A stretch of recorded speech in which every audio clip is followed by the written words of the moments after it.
Hello नमस्कार जय हिंद। मैं विवेक आप सबका एवं वेद आरबी परिवार पे स्वागत करता हूँ।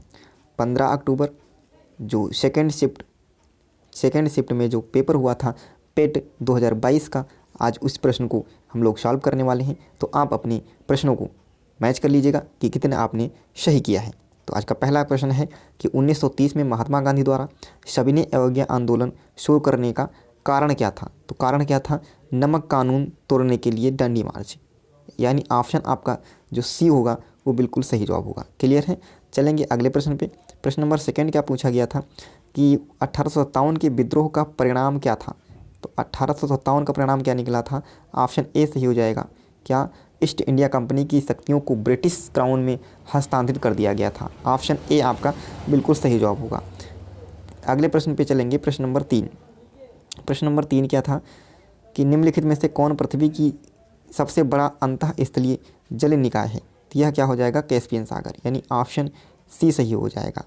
अगला है स्वतंत्र भारत का पहला भारतीय गवर्नर जनरल था। तो कौन थे? ये थे सी गोपालाचारी, यानी ऑप्शन सी सही हो जाएगा। अगला प्रश्न है प्रश्न नंबर 5 क्या कहा गया है कि किस अधिनियम द्वारा वर्मा को भारत से अलग कर दिया गया था। तो वर्मा को भारत से अलग किया गया था भारत सरकार अधिनियम 1935 के द्वारा। 1935 के द्वारा। छठा क्वेश्चन है भारत को ब्रिटिश नियंत्रण से मुक्त करने के लिए भारतीय राष्ट्रीय सेना INA का गठन किसने किया था। तो यह किया था रास बिहारी बोस ने।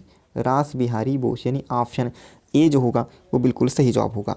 छठा क्वेश्चन है प्रश्न नंबर 6, यानी 6 हो गया 7। सातवां क्वेश्चन क्या कहा गया है कि सागौन के जंगल भारत में निम्नलिखित में से किस राज्य में पाए जाते हैं। तो यह मध्य प्रदेश में पाए जाते हैं। कहाँ पे? मध्य प्रदेश में। ऑप्शन बी सही हो जाएगा। आठवां क्वेश्चन है कि अचानक वृद्धि हो जाती है का सामान्य वर्षा में अचानक वृद्धि हो और कई दिनों तक लगातार बारिश जारी हो, इसे क्या कहा जाता है? इसे कहा जाता है प्रस्फोट, यानी फटना। ऑप्शन सी सही हो जाएगा। क्वेश्चन नंबर 9 क्या था? GMT का पूर्ण रूप क्या होगा। तो GMT का फुल फॉर्म क्या होगा? यह होगा ग्रीनविच मीन टाइम, यानी ऑप्शन बी सही हो जाएगा, ग्रीनविच मीन टाइम। अगला है क्वेश्चन नंबर 10। 10वां क्वेश्चन क्या है? 10वां क्वेश्चन है कि 1000 लोगों पर जीवित जिंकों की वार्षिक संख्या को किस नाम से जाना जाता है। तो यह जाना जाता है सामान्य प्रजनन दर, यानी ऑप्शन बी सही हो जाएगा। ऑप्शन क्या होगा? बी। अगला क्वेश्चन है प्रश्न नंबर 11। प्रश्न नंबर 11 क्या है? 1969 में कितनी बैंकों का निजीकरण, यानी निजीकरण कर दिया गया था। तो यहाँ पर क्या हो जाएगा? 14। कितना? 14। ऑप्शन जो डी होगा वो बिल्कुल सही जवाब होगा। अगला क्या है? 1991 के आर्थिक सुधारों के बाद किस उद्योग में विशेष रूप से सार्वजनिक क्षेत्र के लिए आरक्षित किया गया था। तो यहाँ पर क्या हो जाएगा? परमाणु ऊर्जा। क्या हो जाएगा? परमाणु ऊर्जा उत्पादन, यानी बी ऑप्शन आपका बिल्कुल सही जवाब हो जाएगा। अगला प्रश्न है योजना आयोग के अंतिम उपाध्यक्ष कौन थे। तो योजना आयोग के अंतिम उपाध्यक्ष कौन थे? श्री मोटेंग सिंह, यानी ऑप्शन ए आपका सही जवाब होगा। क्वेश्चन नंबर 14 क्या हो जाएगा? 14 है कौन सा क्षेत्र भारत का सबसे बड़ा नियोक्ता हो जाएगा। तो यह प्राथमिक क्षेत्र। कौन सा? प्राथमिक क्षेत्र। ए ऑप्शन सही होगा। 15वां क्वेश्चन क्या है?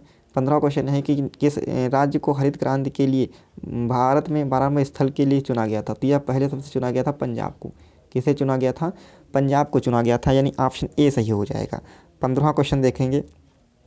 16 क्वेश्चन क्या है? 16वां क्वेश्चन है निम्नलिखित में से कौन सा अनुच्छेद अल्पसंख्यक को हितों का आरक्षण देता है। तो यह अनुच्छेद 29, यानी डी ऑप्शन सही है, अनुच्छेद 29। अगला प्रश्न है 42वें संशोधन के माध्यम से संविधान में कौन सा नया DPSP राजनीति के निदेशक तत्व जोड़ा गया था। तो यह जोड़ा गया था कौन सा? यानी ऑप्शन आपका ए बी सही हो जाएगा, सामान्य न्याय और निःशुल्क विधिक सहायता। ऑप्शन बी जो होगा वो बिल्कुल सही जवाब होगा। अगला प्रश्न है प्रश्न नंबर 18। क्या कहा गया है कि निम्नलिखित में से कौन से मौलिक कर्तव्य हैं? ये सभी हैं सार्वजनिक संपत्ति की सुरक्षा करना, दृष्टिकोण मानवता। तो यहाँ पर ऑप्शन आपका ए सही हो जाएगा। कौन सा? ए ऑप्शन सही हो जाएगा। ये सभी कितने हैं? ये सारे। अगले प्रश्न पे चलेंगे। प्रश्न नंबर 19वां क्या कहा गया है? सभी अम्लों में समान तत्व हैं। तो इस कौन सा हो जाएगा? हाइड्रोजन। कौन? हाइड्रोजन। ऑप्शन बी सही हो जवाब होगा।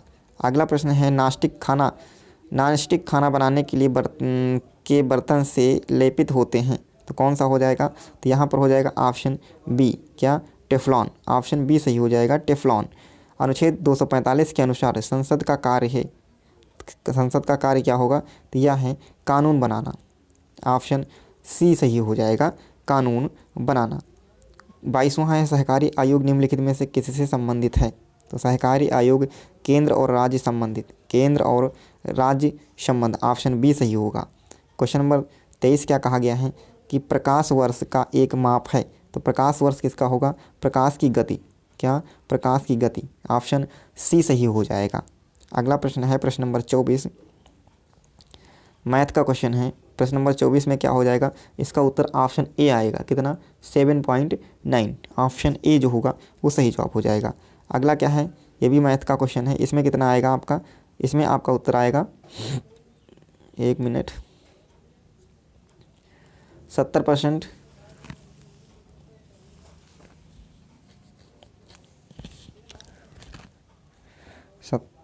70 और 85 घटा दो 5, इसमें आपका ऑप्शन जो आएगा वो आएगा 5%, सही है। बी ऑप्शन जो होगा वो बिल्कुल सही जवाब हो जाएगा, कौन सा, बी, यानी 5%। अगला क्या है, अगला प्रश्न है कि निम्नलिखित में कौन सा बुद्धिमान स्तनधारी है, तो यहाँ पर डॉल्फिन, कौन सा स्तनधारी सबसे बुद्धिमान होगी, डॉल्फिन। पौधों का विकास किससे प्रभावित होता है, पौधों का विकास किससे प्रभावित होता है, तो यहाँ पर ऑप्शन ए सही हो जाएगा, ऑप्शन ए सही हो जाएगा, प्रकाश की गुणवत्ता, मात्रा और अवधि। प्रश्न नंबर 28 क्या है, प्रश्न नंबर 28 है आपका कि कौन सी सबसे बड़ा भिन्न हो जाएगा, तो कौन सी सबसे बड़ी भिन्न हो जाएगी, 11/13, ऑप्शन डी जो है बिल्कुल साफ जी, 11/13। ठीक है, आप अपने प्रश्नों को मिलाते चलिएगा, अपने ऑप्शन को ध्यान में रखते हुए प्रश्न को मिलाते रहिएगा।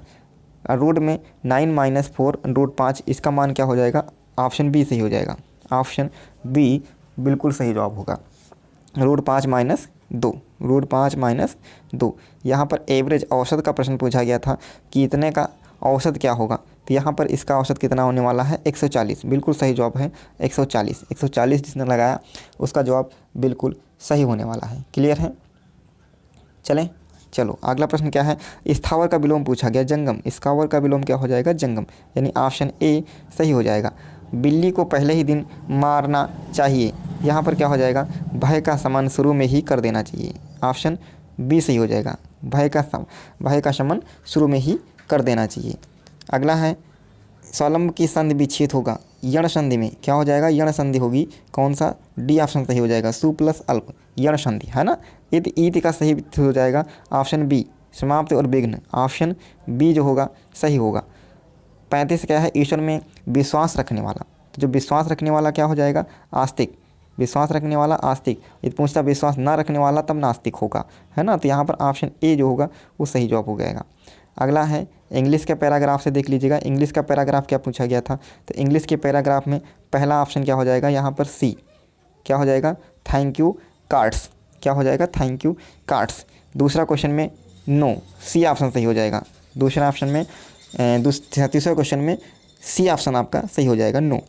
38वां क्वेश्चन में क्या हो जाएगा, 38वें क्वेश्चन में आपका बी ऑप्शन सही होगा, क्या, बी ऑप्शन बिल्कुल सही जवाब हो जाएगा। और 39वें में कौन सा सही हो जाएगा, इसमें भी बी सही होगा, इसमें भी बी सही हो जाएगा। क्लियर है भैया। अगला 40वें में देखोगे, 40वें में कौन सा सही हो जाएगा, डी नहीं, इसमें भी बी सही हो जाएगा, स्टोनिक, बी सही होगा आपका। क्लियर है। चलो 41वें प्रश्न पे देखें। हाँ, एक रीजनिंग का प्रश्न है कि एक तस्वीर की ओर इशारा करते हुए ए ने दोस्त बी से कहा कि वह मेरी माँ के पिता की इकलौती बेटी है। ए फोटोग्राफ वाले व्यक्ति में किस प्रकार संबंधित हो, ये बेटा किस प्रकार से होगा, बेटा होगा उसका, यानी ऑप्शन ए सही हो जाएगा। अगला प्रश्न है दोनों कथनों को पढ़ें और तय करें कि निम्नलिखित, तो यहाँ पर जो आपका ऑप्शन हो जाएगा वो हो जाएगा सी, क्या, सी ऑप्शन सही होगा। कथन सेकंड कारण है और कथन एक इसका प्रभाव, यानी सी ऑप्शन जिसने चूज किया है उसका जवाब बिल्कुल सही होने वाला है। क्लियर भैया। अगला प्रश्न क्या कह रहा है, अगले प्रश्न पे चलेंगे। अगला प्रश्न क्या है, कहाँ गया अगला प्रश्न पे आए। हाँ, अगला प्रश्न क्या कहा गया है, ये रीजनिंग का ही प्रश्न है, कौन असंगत है, तो यहाँ पर असंगत शब्द ढूंढना है, तो यहाँ पर डी असंगत हो जाएगा। कौन सा, डी असंगत हो जाएगा, यानी ऑप्शन डी 401 आपका गलत होगा, असंगत होगा। यहाँ पर पूछा गया कैलेंडर से कि 1 जनवरी 2006 को रविवार था, तो 1 जनवरी 2000 पिछले फर्स्ट शिफ्ट का क्वेश्चन आ गया, तो यहाँ पर शुक्रवार आंसर हो जाएगा। क्या? शुक्रवार आंसर होगा। अगला क्या है? कूट भाषा में, कूट भाषा में एक्टिव को क्या लिखा जाता है? ये लिखा जाता है, तो उसी कूट भाषा में इसको क्या लिखेंगे? तो ये लिखा जाएगा आपका TGF। बी ऑप्शन सही हो जाएगा, बी ऑप्शन बिल्कुल सही जवाब होगा। 47 पे आ गए हैं। अब हम चलेंगे 48वें क्वेश्चन पे। 48वां क्वेश्चन क्या था? किस राज्य सरकार ने 5,000 रुपये की काशी आर्ट सब्सिडी देने की? तो ये कर्नाटक राज्य ने। किसने? कर्नाटक। ऑप्शन बी सही हो जाएगा, कर्नाटक राज्य ने। अगला है कॉमनवेल्थ। क्या कहा गया है? कॉमनवेल्थ डिफेंस एकेडमी प्रोग्राम की घोषणा की गई थी यूके। कहाँ की गई थी? यूके। अगले प्रश्न पे चलेंगे। अगला प्रश्न क्या कहा गया है कि कंपनी ने IAF के हेलीकॉप्टर के लिए ADS की आपूर्ति हेतु एक वेलारूपी कंपनी और उसकी सहायक कंपनी के साथ एक समझौता ज्ञापन हस्ताक्षर किया है। तो वह किया है भारत इलेक्ट्रॉनिक लिमिटेड, यानी ऑप्शन आपका सी सही होगा, ए नहीं। कौन सा? सी सही हो जाएगा। अगला प्रश्न है 51वां प्रश्न है नारी को नमन योजना मध्य प्रदेश हिमाचल प्रदेश। कौन सा सही हो जाएगा? हिमाचल प्रदेश, यानी ऑप्शन बी सही हो जाएगा, है ना, हिमाचल प्रदेश। 52 पे चलेंगे। 52वां क्वेश्चन क्या था? प्रधानमंत्री नरेंद्र मोदी निम्नलिखित में से किस जिले में डॉक्टर संपूर्णानंद स्पोर्ट्स स्टेडियम में कार्यक्रम 18 करोड़ रुपए की योजना का उद्घाटन किया है? तो यह बाबा विश्वनाथ, वाराणसी में। कहाँ पे? वाराणसी में। ऑप्शन ए जो होगा वो बिल्कुल सही जवाब हो जाएगा। अगला है India's booming big and platform economy शीर्षक एक रिपोर्ट जारी की है। तो यह जारी किया था नीति आयोग ने। किसने जारी किया है? नीति आयोग ने, यानी ऑप्शन सी सही हो जाएगा। अगला प्रश्न है कौन सी राज्य सरकार सिंगल एंट्री मल्टी एडजस्टिंग के विचार है जुडिक्शन टाउनशिप किसने किया था? उत्तर प्रदेश सरकार ने। किसने? उत्तर प्रदेश सरकार ने, यानी ऑप्शन सी सही हो जाएगा। अगला प्रश्न क्या कहा गया है? भारत का सबसे छोटा केंद्र शासित प्रदेश। तो भारत का सबसे छोटा केंद्र शासित प्रदेश लद्दाख होगा, यानी ऑप्शन बी सही हो जाएगा। जब विभाजन नहीं हुआ था तो पहले लक्षद्वीप था, बट इस समय प्रेजेंट में वर्तमान में क्या हो गया है? लद्दाख, यानी ऑप्शन बी जो होगा आपका सही जवाब होगा भैया। अगला है 56 प्रश्न है छात्र वृत्ति के लिए एक नया डिजिटल प्लेटफॉर्म कैंपर पावर किस बैंक द्वारा लॉन्च किया गया था? तो यह लॉन्च किया गया है ICICI बैंक। कौन सी? ICICI बैंक, यानी ऑप्शन ए जो है वो बिल्कुल सही जवाब है।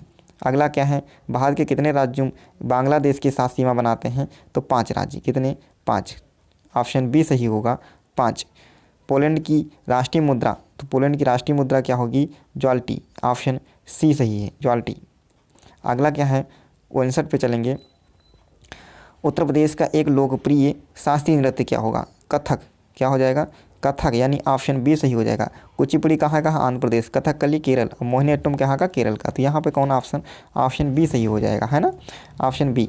अगला है कि 60 में क्या कहेंगे? निम्नलिखित में से किसके पास लोकसभा सत्र को स्थगित करने की शक्ति है? तो ये भैया भारत के राष्ट्रपति के पास। कौन? भारत के राष्ट्रपति के पास, यानी ऑप्शन बी सही हो जाएगा। अंतर्राष्ट्रीय अहिंसा दिवस 2 अक्टूबर को मनाया जाता है। गांधी जयंती कब मनाया जाएगा? 2 अक्टूबर को, यानी ऑप्शन डी सही हो जाएगा। वास्को डी गामा कोची, यानी ऑप्शन सी सही हो जाएगा। अगला क्या है? अगले प्रश्न पे चलेंगे। अगला प्रश्न है थॉमस कप का संबंध किस खेल से है? तो यह है बैडमिंटन से। किससे है? बैडमिंटन से, यानी ऑप्शन आपका कौन सा सही हो जाएगा? ऑप्शन आपका बी जो होगा बिल्कुल सही जवाब होने वाला है। क्लियर है भैया? चलो अगले प्रश्न की ओर चलेंगे। प्रसिद्ध पुस्तक विंग ऑफ फायर, तो ये किसने लिखा था? Doctor APJ Abdul Kalam. अगला है ग्लोबल वार्मिंग की अपेक्षाकृत परिणाम है, तो ये सभी जितने भी परिणाम है ये सभी परिणाम हो जाएंगे। समुद्र के स्तर में वृद्धि हो जाएगी, सटीक रेखा में परिवर्तन हो जाएगा और फसल पैटर्न में परिवर्तन हो जाएगा, यानी ऑप्शन ए जो है वो बिल्कुल सही है। अगला पैराग्राफ से है।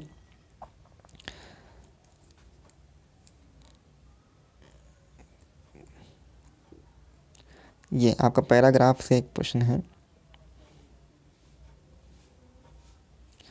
क्या प्रश्न है कि आजकल पढ़े लिखे नवयुवक विदेश चले जाते हैं, तो इसका कारण क्या है?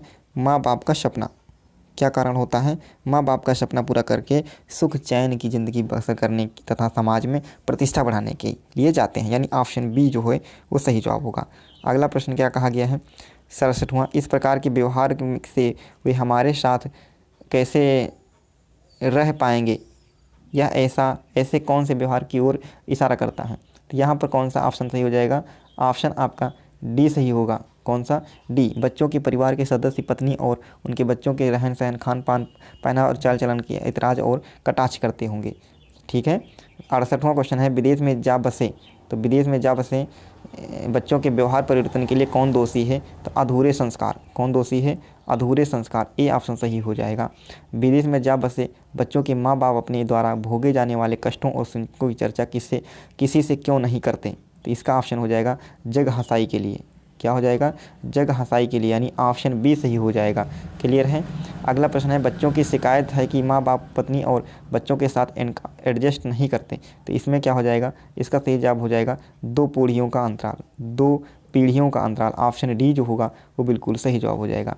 71वां देख लीजिएगा, 71 से 75, अगला जो पैराग्राफ है 71 से 75, उसमें क्या कहा गया है?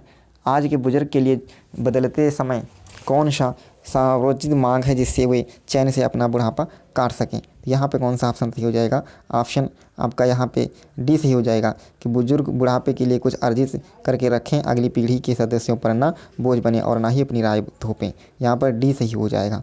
कौन से माँ बाप अपने ही घर में दीनहीन से होकर बच्चों का मुँह नहीं ताकते, यानी जो माता पिता बदलते समय के साथ अपने, यानी डी सही हो जाएगा। बदलते समय वह बहू बेटे और उनके परिवार की उचित सम्मान देते हैं। अगला प्रश्न क्या है? 73वां, माता पिता द्वारा प्यार दुलार एवं समस्त संसाधनों के लिए बावजूद आज ही युवा पीढ़ी से वह आत्मीयता गायब हो चुकी है। इसमें क्या हो जाएगा? ऑप्शन आपका कौन सा सही हो जाएगा? इसमें आपका ऑप्शन जो सही होगा वह ए सही हो जाएगा। पीढ़ियों के अंतरण के कारण जीवन मूल्यों के बदलाव में युवा पीढ़ी, ए ऑप्शन सही हो जाएगा। क्लियर है? A option. अगला प्रश्न है, संतान के रहने की इच्छा, यहाँ पर भी ऑप्शन बी सही हो जाएगा। क्या? ऑप्शन बी सही हो जाएगा। अगला क्वेश्चन है, कौन से बच्चे अपने माता पिता को वृद्धाश्रम में छोड़ते हैं? तो कौन से छोड़ेंगे भैया? वृद्धाश्रम में माता पिता जिसके संस्कार की कमी होगी, यानी ऑप्शन सी सही हो जाएगा। जो बच्चे संस्कारहीन होंगे, है ना, वही बच्चे अपने माता पिता को कहाँ छोड़ेंगे? वृद्ध आश्रम में छोड़ेंगे। यहाँ से मैथ का पैराग्राफ जो शुरू होता है, मैथ के पैराग्राफ में देख लीजिएगा। इसको आप क्या करोगे? किस जिले में की उम्मीद वर्षों में चयनित उम्मीदवारों की औसत संख्या न्यूनतम है? तो यह न्यूनतम होगी जिला ए की। किस जिले की? जिला ए। ऑप्शन बी सही हो जाएगा, है ना। अगला प्रश्न क्या था? अगला प्रश्न कौन आएगा? जिला सी से चयनित उम्मीदवार का प्रतिशत सी से उत्तीर्ण उम्मीदवार की तुलना में किस वर्ष में सबसे अधिक था? तो जो सी में था वह 2012, यानी ऑप्शन सी सही हो जाएगा यहाँ पे, 2012। अगला है 72वां, जिला डी से उत्तीर्ण उम्मीदवारों का प्रतिशत जिला डी से उपस्थित होने वालों की तुलना में किस वर्ष सबसे कम है? यह कब कम है? 2013 में। बिल्कुल सही जवाब लगाया है जिसने लगाया 2013। अगला है, वर्ष 2011 में किस जिले में उपस्थित उम्मीदवारों की तुलना में चयनित उम्मीदवारों का प्रतिशत सबसे अधिक है? तो सबसे अधिक कब हो जाएगा? 2011 में। तो यह हो जाएगा आपका जिला कौन सा? जिला ए। कौन सा हो जाएगा? जिला ए, यानी ऑप्शन बी सही हो जाएगा, है ना। ऑप्शन बी सही हो जाएगा। अगला है, समीक्षाधीन अवधि के दौरान जिला ई से चयनित उम्मीदवारों की संख्या इस अवधि के दौरान जिला ए से चयनित उम्मीदवारों की संख्या का लगभग कितने प्रतिशत है? तो यहाँ पे कौन सा ऑप्शन सही हो जाएगा? तो यहाँ पर ऑप्शन आपका सही होगा 88.54, यानी ऑप्शन सी सही हो जाएगा। डी सही हो जाएगा, 88.54। अगला प्रश्न क्या है? अगले प्रश्न पे चलेंगे 81 से 85 जो अगला पैराग्राफ है 81 से 85। तो इसमें कौन सा सही हो जाएगा? मार्च में कंपनी पी और क्यू द्वारा बेचे गए उत्पादों की कुल संख्या अप्रैल में, तो यहाँ पर हो जाएगा 5980। क्या हो जाएगा? 5980, यानी ऑप्शन ए सही हो जाएगा। अगला प्रश्न है, कंपनी एस द्वारा बेचे गए उत्पादों की संख्या में जनवरी से अप्रैल तक लगभग कितने प्रतिशत की वृद्धि हुई है? तो यह कितने प्रतिशत की वृद्धि हुई है? तो यह वृद्धि हुई है भैया 64.71, यानी ऑप्शन सी जो है वो सही जवाब होगा। सी, ऑप्शन सी सही हो जाएगा। अगला है 83 में देखेंगे, कि कंपनी टी द्वारा मार्च, अप्रैल और मई में बेचे गए उत्पादकों की कुल संख्या में से 32% माइल्ड स्टील से बने थे। मार्च, अप्रैल और मई में स्टोर टी द्वारा बेचे गए माइल्ड स्टील उत्पादों की कुल संख्या कितनी थी? तो यहाँ पर ये कितनी थी? तो कुल संख्या कितनी थी? तो यह थी 144। कितनी थी? 144। बिल्कुल सही जवाब है बी, बिल्कुल सही जवाब होगा। फरवरी में कंपनी पी, एस और टी द्वारा बेचे गए उत्पादों की औसत संख्या कितनी थी? तो यह कितनी थी भैया? औसत संख्या कितनी थी? तो यहाँ पर ऑप्शन जो हो जाएगा आपका डी सही हो जाएगा। कितनी थी? 118। कितनी भैया? 118। 85वां क्वेश्चन देख लो। 85वां क्वेश्चन क्या है? कंपनी क्यू द्वारा जनवरी और मई से मिलाकर बेचे गए उत्पादों की कुल संख्या और समान महीनों में कंपनी आर द्वारा बेचे गए उत्पादकों की कुल संख्या के बीच का अंतर कितना है? तो ये बीच का अंतर कितना हो जाएगा? यह 85। कितना है? 85, यानी ऑप्शन सी सही जवाब होगा। अगला है क्वेश्चन नंबर 86 से 90। हम पाई चार्ट में देखेंगे 86 से 90। तो 86वां क्वेश्चन है कि कार्यक्रमों की तुलना में अनुसंधान पर लगभग कितना प्रतिशत अधिक खर्च किया गया है? तो कितना प्रतिशत खर्च अधिक किया गया है? तो भैया 86% अधिक खर्च किया गया है, यानी ऑप्शन सी सही हो जाएगा।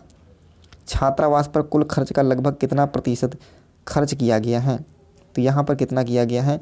तो यह किया गया है 12.7878, यानी ऑप्शन ए सही जवाब होगा। अगले प्रश्न पे चलेंगे। अगला प्रश्न क्या पूछा गया था कि यदि वर्ष के दौरान विभिन्न क्षेत्रों पर खर्च की गई कुल राशि इतनी हो तो आधारभूत संरचना पर खर्च की गई राशि छात्रावास पर खर्च की गई राशि से कितनी अधिक है? तो यह कितनी अधिक है? तो यह अधिक हो जाएगी ऑप्शन बी। कितनी? ऑप्शन बी सही हो जाएगा। कितनी? Option B, 2 lakh. क्लियर है भैया? Option B 2 lakh. अगला प्रश्न क्या था? अगला प्रश्न है, यहाँ पर भी आपका उत्तर कितना हो जाएगा? 35%। कितना हो जाएगा? 35%। अगले प्रश्न पे चलेंगे।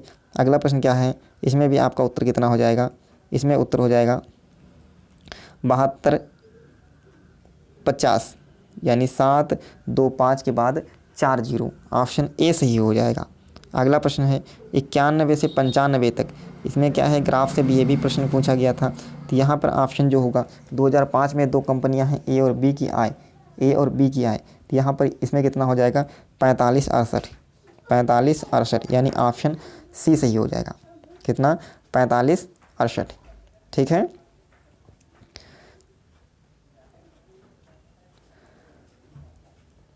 अगला प्रश्न है यहाँ यदि 2005 में 2 कंपनियों की आय समान थी, 2005 में कंपनी ए के बे का कंपनी बी के बे से अनुपात क्या होगा? तो यहाँ पर आपका ऑप्शन कौन सा सही हो जाएगा? यहाँ पर ऑप्शन सही होगा ए, 15:17। क्या हो जाएगा? 15:17। क्लियर है भैया? चलो, यदि 2002 में कंपनी बी का बे 200 करोड़ था तो 2002 में आय क्या थी पूछी गई? तो कंपनी की आय कितनी थी? तो यहाँ पे आपका ऑप्शन कौन सा सही हो जाएगा? ऑप्शन डी सही हो जाएगा, 260 करोड़। कितनी? 260 करोड़। अगला है कि 2001 में कंपनी ए और बी का समान था। 2001 में दोनों कंपनियों की कुल आय 342 करोड़ थी। 2001 में दोनों कंपनियों की कुल आय लगभग कितने प्रतिशत थी? तो यहाँ पे आपका ऑप्शन डी सही हो जाएगा। कितनी? 102 करोड़। कितना? 102 करोड़। अगला प्रश्न है प्रश्न नंबर 95। क्या पूछा गया है? प्रश्न नंबर 95 में वर्ष 2003 में कंपनी ए का बे कितने करोड़ रुपए था? तो इसमें जो आपका उत्तर हो जाएगा वो हो जाएगा बी, यानी 464 करोड़ रुपए। कितना? 464 करोड़ रुपए। अगला है 96 क्वेश्चन देखेंगे। जजिया कर जो फिर से लगाने वाले मुगल शासक का नाम क्या था? तो यहाँ पे ऑप्शन बी सही हो जाएगा। कौन थे? औरंगजेब। कौन थे भैया? औरंगजेब। निम्नलिखित में से किसे अंग्रेजों द्वारा शुरू किए गए सबसे महत्वपूर्ण योगदानों में से एक माना जाता है? तो ये हैं कौन से? रेलवे, यानी ऑप्शन बी सही हो जाएगा, रेलवे को। अगला है पंचतंत्र की कथाएँ किसके द्वारा लिखी गई थी? तो पंचतंत्र की कथाएँ किसने लिखा था? ये लिखे थे विष्णु शर्मा। ऑप्शन डी सही हो जाएगा, विष्णु शर्मा। गौतम बुद्ध ने सारनाथ में अपना पहला उपदेश जो क्या कहा जाता है? धम्मचक्र प्रवर्तन। ऑप्शन बी सही हो जाएगा, धम्मचक्र प्रवर्तन। निम्नलिखित शासक के दरबारी कवि हर्षेण थे। किसने थे? समुद्रगुप्त के। किसके? समुद्रगुप्त के, यानी ऑप्शन बी सही हो जाएगा। तो ये रहा आज का पेपर। आपका स्कोर कितना आया कमेंट बॉक्स में ज़रूर बताइएगा। मिलेंगे अगले वीडियो में, तब तक के लिए धन्यवाद। जय हिंद।